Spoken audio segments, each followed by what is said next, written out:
out here. You say on the one hand that the mayor and this vacuum, again, a characterization of the leadership at the top because he has to fight these allegations, etc. And yet at the same time, the city council is taking care of the business at City Hall.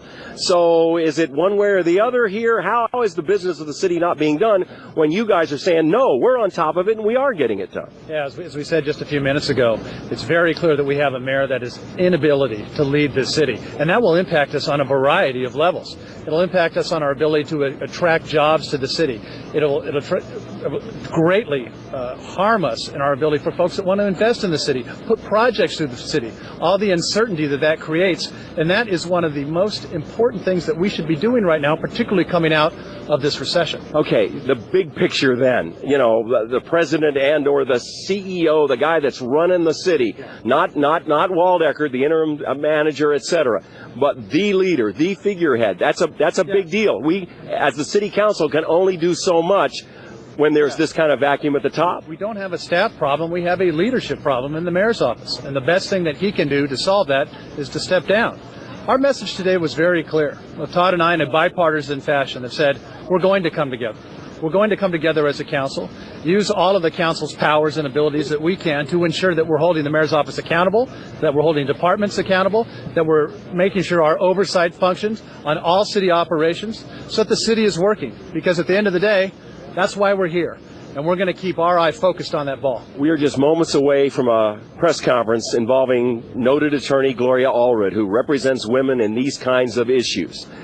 How worried are you that this city is facing millions of dollars in liability because of these allegations? Well, it's been a huge concern ever since that these arose. But what's been more a concern is how the mayor's actions have impacted these women's lives.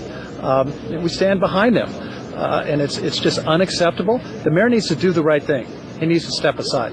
Through all of this rhetoric, unfortunately, as you and others have said, we kind of lose sight of the fact that there are alleged victims here.